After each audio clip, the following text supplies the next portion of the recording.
Te alabamos, Padre, con todas tus criaturas que salieron de tu mano poderosa. Son tuyas y están llenas de tu presencia y de tu ternura. Alabado seas, Hijo de Dios, Jesús. Por ti fueron creadas todas las cosas. Te formaste en el seno materno de María. Te hiciste parte de esta tierra y miraste este mundo con ojos humanos. Hoy está vivo en cada criatura con tu gloria de resucitado. Alabado seas, Espíritu Santo, que con tu luz orientas este mundo hacia el amor del Padre y acompañas el gemido de la creación. Tú vives también en nuestros corazones para impulsarnos al bien. Alabado seas, Señor uno y trino, comunidad preciosa de amor infinito. Enséñanos a contemplarte en la belleza del universo, donde todo nos habla de ti. Despierta nuestra alabanza y nuestra gratitud por cada ser que has creado. Danos la gracia de sentirnos íntimamente unidos con todo lo que existe. Alabado seas. Amén. ¿Cómo están? Es un placer para mí poder estar compartiendo este momento con ustedes, ¿sí? La verdad que desde el momento en el que recibí la invitación me sentí muy honrado de poder compartir con ustedes. Mi nombre es Andrés Castillo, soy cofundador, uno de los fundadores de la estrategia de evangelización global Renova Más, ¿sí? Soy encargado de lo que es la dirección de comunicación y hoy vengo a traerte un pequeño resumen compartido de lo que significa el capítulo 1 de la exhortación apostólica Laudato Si. La verdad que estar en este tiempo, ¿sí? En este momento de la historia, nos trae demasiados desafíos, ¿sí? Pero yo no sé ustedes, para mí los desafíos son algo hermoso y oportunidades que Dios nos da para santificar y expandir la palabra de Dios, ¿no? Todo lo referente al Laudato Si, de manera integral, ¿sí? Porque la encíclica nos habla sobre todo del contexto integral de la tierra y del hombre, ¿sí? De esto va a hablar en el capítulo 1, ¿no? Sobre la integralidad. Es importante entender que este documento no es solamente un documento ecológico, ¿no? Sino que habla y traspasa al ser humano y a la creación al 100%, ¿sí? Es contextual, es todo lo que a la creación y al ser humano le importa y le sucede a su alrededor, ¿no? Y es una de las cosas que tenemos que entender como punto de partida, es uno, la integralidad, como le dije recién, y otra cuestión, que la creación nos antecede, ¿sí? Que el planeta Tierra y todos sus recursos han sido creados por Dios desde antes de nuestra propia existencia, ¿no? Entonces eso nos convierte en agentes que debemos cuidar esa existencia que nos antecede, ¿sí? Una de las cosas que nos narra este capítulo número 1, y con él empezar a hacer una introducción, es la velocidad en cómo van sucediendo las cosas en este tiempo, ¿sí? Que se contrapone con el proceso biológico natural, ¿sí? Que el proceso biológico natural es un proceso lento, cargado de detalles, ¿sí? Sin embargo, nuestra propia vida, nuestra forma social, económica, de relacionarnos, ¿sí? De crecer, nos mete en una voracidad tan veloz que se contrapone a este proceso biológico, ¿no es cierto? Una de las cosas que resalta este capítulo 1 es que, más allá de este desafío que a nosotros nos debería poner en acción inmediatamente para poder cuidar nuestra casa común, también es cierto que en este tiempo hay una conciencia que va creciendo a medida que pasa el tiempo, ¿no? Y eso es bueno para nosotros entender que tenemos que cuidar nuestros recursos, que tenemos que ser grandes administradores de nuestros recursos, ¿sí? Y que en esa administración de nuestros recursos también está nuestra propia existencia. Hay conciencia de eso, pero hay mucho trabajo por hacer, ¿sí? Yo les propongo, a partir de esta introducción, que vayamos analizando los 7 puntos del capítulo número 1, ¿sí? Estos 7 puntos nos van a ir dando claridad sobre integralidad, sobre cuidado de nuestra casa común y sobre todo con la necesidad de conciencia de avanzar sobre una acción concreta que nos lleve a ser buenos administradores de nuestra tierra y de nuestra propia historia. Los invito a caminar. En este primer punto, este documento nos lleva a reflexionar sobre dos cosas, ¿no? Contaminación y cambio climático, ¿sí? Pero en sí, dentro de este título, contaminación y cambio climático, hay 3 puntos fundamentales que este documento nos empieza a nombrar como para empezar a tomar conciencia de un cambio de vida, ¿sí? El primero, lo referente a la contaminación, directamente a la contaminación. El segundo, lo referente a la basura. Y lo tercero, referente a la cultura de descarte, ¿sí? Siempre que vayamos avanzando, y ustedes lo van a ir viendo a medida que el video camine, siempre vamos a ir tocando temas que tienen que ver con la integralidad del hombre, ¿sí? Porque no podemos separarlo jamás. Y ustedes van a ver que yo voy a ser repetitivo con esto. ¿Por qué? Porque es notado a lo largo del desarrollo, de caminar sobre este documento y trabajar con comunidades, que nosotros hemos como adoptado este documento, esta exhortación, como algo sencillamente o simplemente ecológico, ¿no? Y esto es mucho más allá que eso y abarca una integralidad, ¿no es cierto? Y lo que uno tiene que pensar es que el hombre es parte de esa integralidad, ¿sí? Entonces no es cuestión de agua, planta, tierra, sino que también está involucrado el ser humano, ¿no? Cuando hablamos de contaminación, es increíble lo que hemos hecho a lo largo de estos 2 últimos siglos, ¿sí? Si bien es verdad que esto viene caminando y la evolución propia de la Tierra va generando situaciones adversas, la verdad que el daño que ha hecho el hombre en los últimos 2 siglos ha sido prácticamente devastador, ¿sí? Hemos contaminado el cielo con gases, ¿sí? Hemos contaminado las aguas con la misma basura, con los descartes a los ríos, a los afluentes que han hecho las diferentes fábricas, ¿sí? Y hemos contaminado el suelo también. Hemos devastado bosques, selvas. Bueno, todo eso lo hemos hecho en los últimos dos siglos, ¿sí? La contaminación que ha generado el ser humano es tan grande, tan grande, tan grande, que hemos devastado especies de animales completas, ¿sí? Entonces, cuando hablamos en este primer apartado de contaminación y de cambio climático, estamos hablando de un desastre hecho por el ser humano, ¿sí? Un desastre hecho por el ser humano que, como les decía recién, ha impactado en los cielos, ha impactado en los mares, ha impactado en la tierra misma, ¿sí? Hay una película muy importante que he visto hace poco, no hace mucho, también se la recomiendo, que se llama El niño que domó el viento. Es una película que nos puede traer un poco de luz sobre este punto, ¿sí? Y el tercero, muy fuerte, es la cultura de descarte, ¿sí?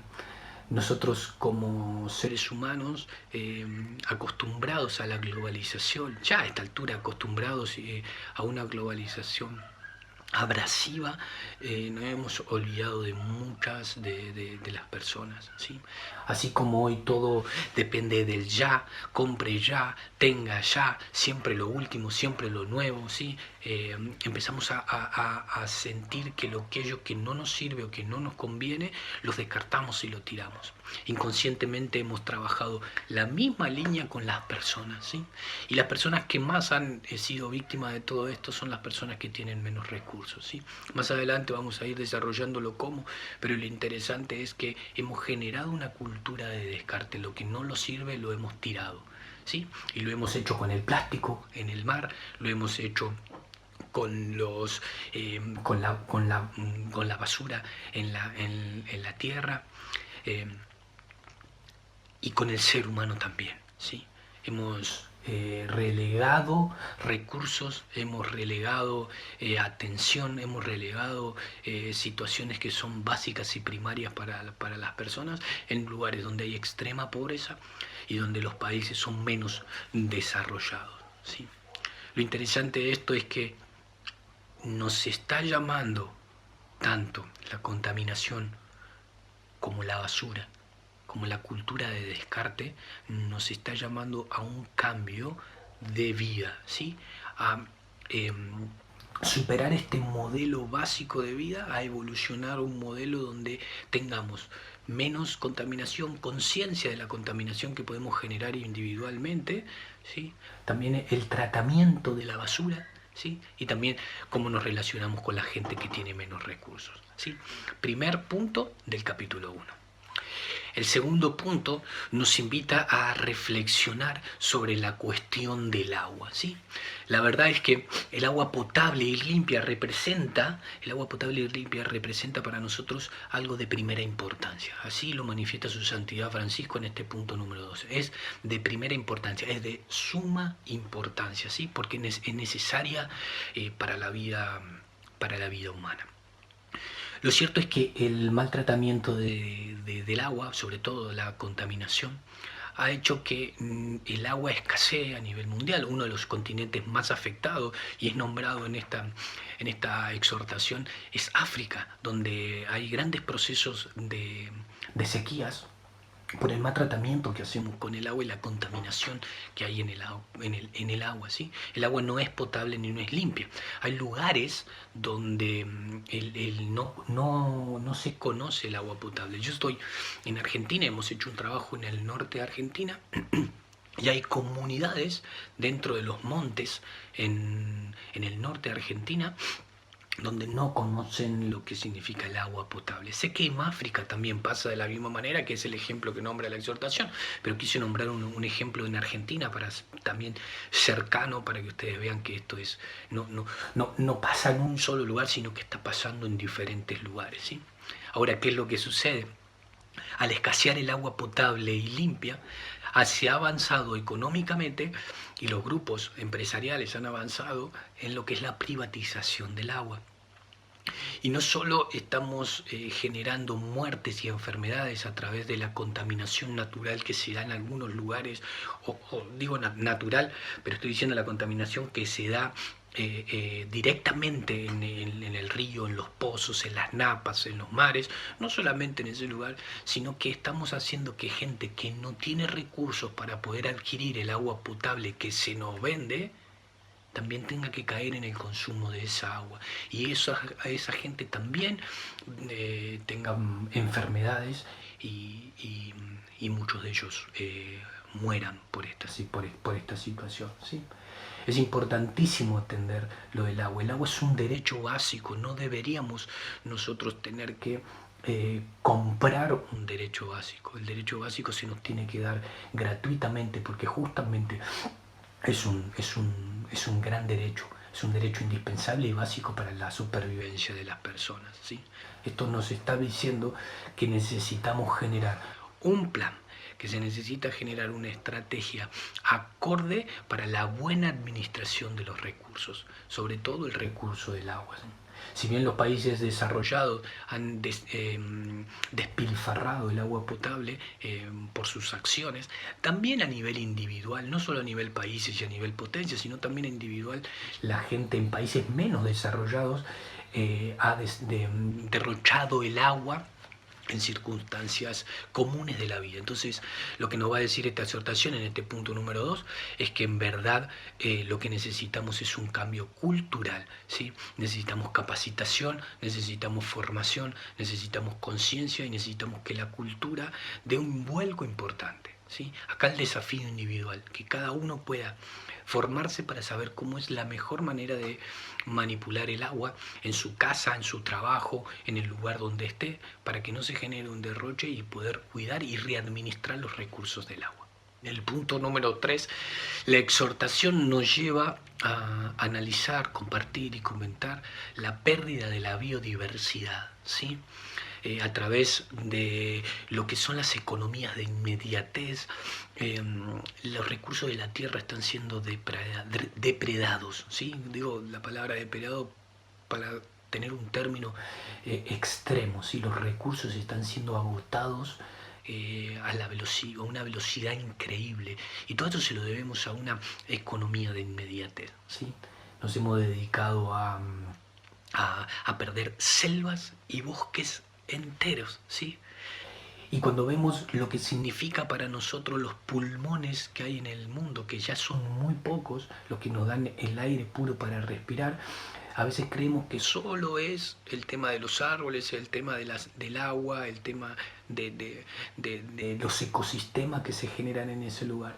Pero hay algo que está dentro de esos ecosistemas, que son las especies que se están perdiendo, ¿sí? Especies que son fundamentales para un ecosistema de supervivencia, ¿sí? Los ecosistemas tienen la capacidad de ser cíclicos, y en ese poder ser cíclico lo que hacen, nos ayudan a nosotros a poder generar el aire que respiramos, poder mantenernos a resguardo, ¿sí? Muchas de las enfermedades que nosotros podemos curarnos a través de vacunas, a través de remedios, están tomados de diferentes especies, y nosotros hoy nos dedicamos a ver especies morir, ¿sí? Hace un pequeño paréntesis esta exhortación, y nos habla de este punto, pero nos dice que no tenemos derecho nosotros a extinguir especies, y que la evolución del hombre, nuestras generaciones futuras no puedan conocer especies por el maltratamiento que nosotros estamos haciendo del medio que nos rodea, ¿no?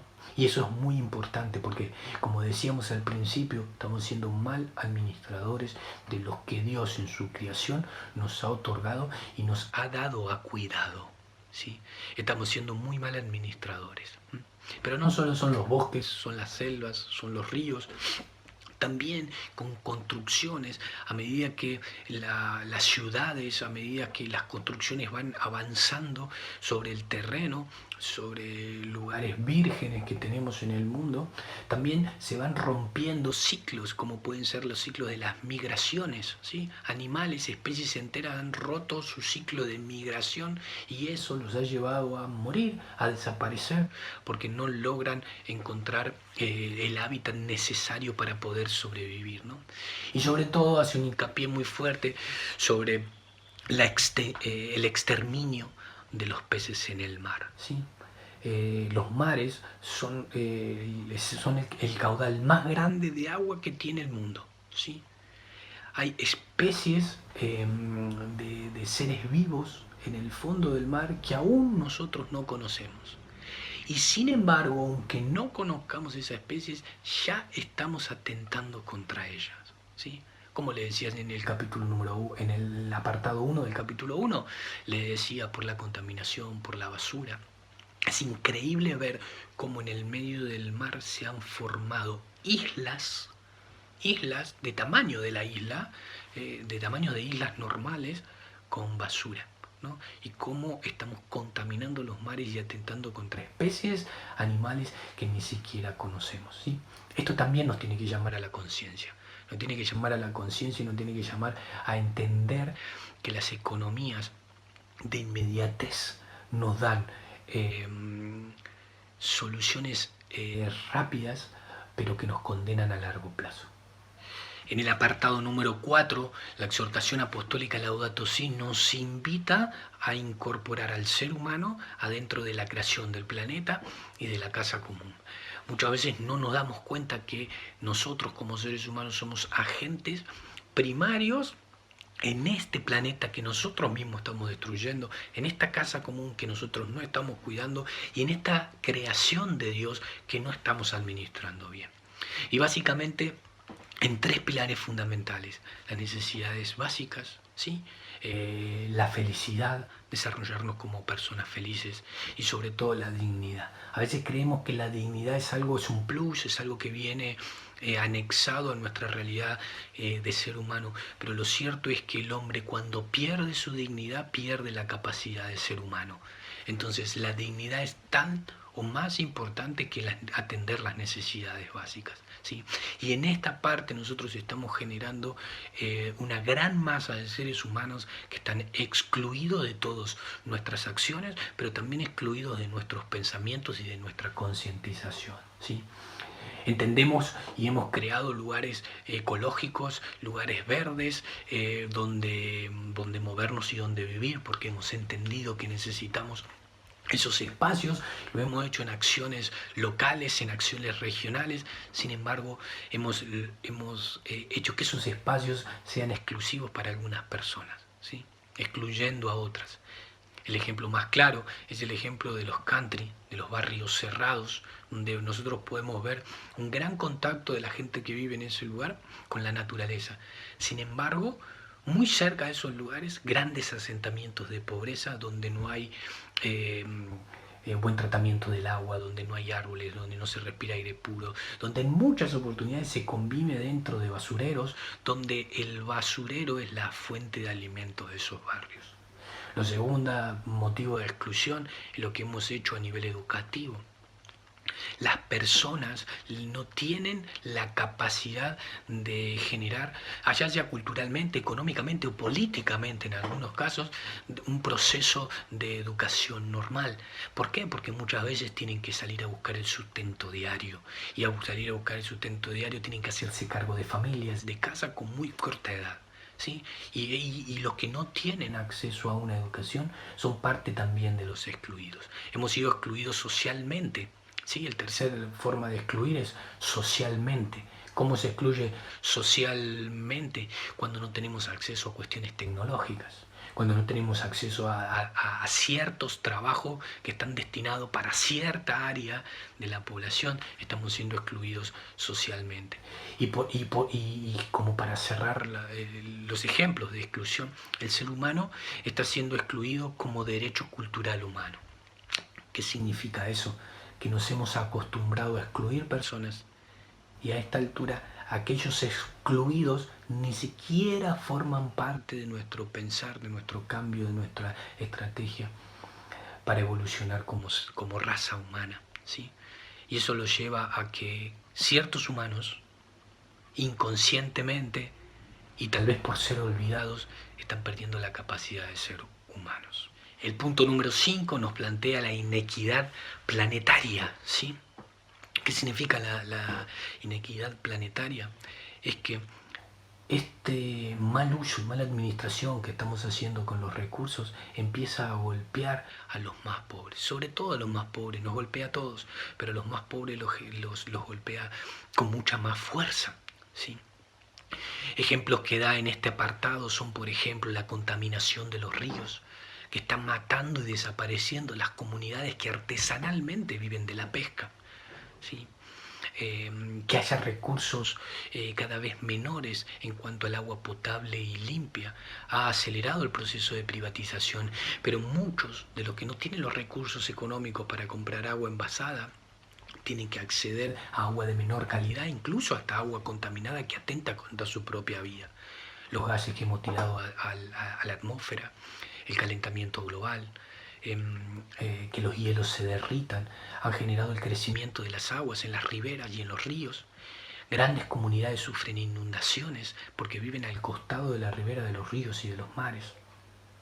Pero no solamente el proceso de deterioro humano se está viviendo a nivel individual, también se está viviendo a nivel países, donde la brecha entre los países del norte del planeta y los países del sur es cada vez más grande, donde los países no desarrollados sostienen a los países desarrollados con los propios recursos que tienen en su país. La deuda externa ha sido para nosotros un motivo de control a nivel mundial, pero no hemos podido controlar la deuda ecológica, donde los países desarrollados hacen uso y desuso de los recursos de los países no desarrollados. Y eso genera que los países de más poderío puedan sostener una vida tecnológica y de inmediatez y una vida de lujos que los países no desarrollados no se pueden dar. Es importante entender que la deuda ecológica debe ser controlada, Pero no porque para el bien de unos y para el mal de los otros, sino porque un buen control, una buena administración de la deuda ecológica de los países desarrollados contra los países no desarrollados nos va a generar que todos podamos acceder a los recursos naturales que esta tierra nos viene dando desde hace muchos años. En el punto número 6 hablamos de la debilidad de las relaciones, ¿sí? Nos urge, y lo repito por la necesidad y la rapidez de este punto, de generar estrategias y planificaciones que nos hagan contraponernos al clamor de la tierra y el clamor de los olvidados. Cuando hablamos del clamor de la tierra y el clamor de los olvidados, estamos hablando de que todo el contexto de la creación está pasando por un momento de necesidad urgente y nosotros debemos aplicar acciones concretas para equilibrar este punto. Si bien algunas cosas ya han avanzado tanto, pero tanto que se nos hace difícil volverlo atrás, es necesario aprender a administrar lo que tenemos en este tiempo, ¿sí? Lo que hemos recibido en este tiempo, para ser instrumentos de paz y de plenitud. ¿Y por qué habla de paz y de plenitud en este punto, en el número 6?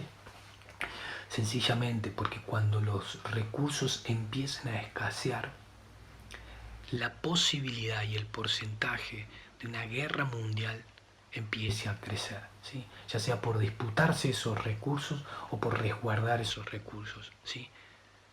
El porcentaje empieza a crecer. Si nosotros podemos aplicar acciones concretas que nos lleven a equilibrar este proceso, estaremos también colaborando con la paz mundial y la plenitud.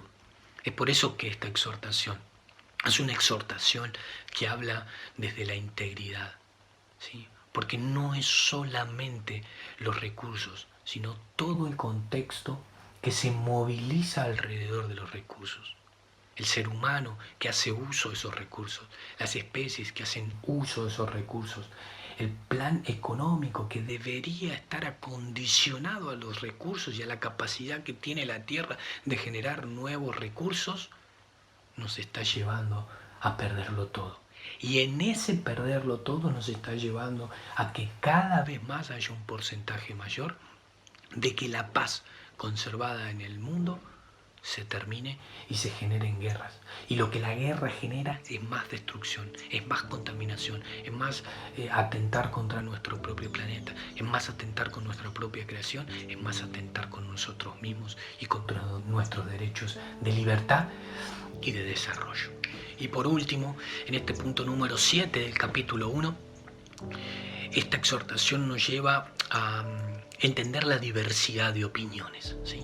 Hay tantas opiniones para tantas soluciones en este punto que hasta incluso no podemos ponernos de acuerdo. La Iglesia, dice la exhortación, no tiene el derecho de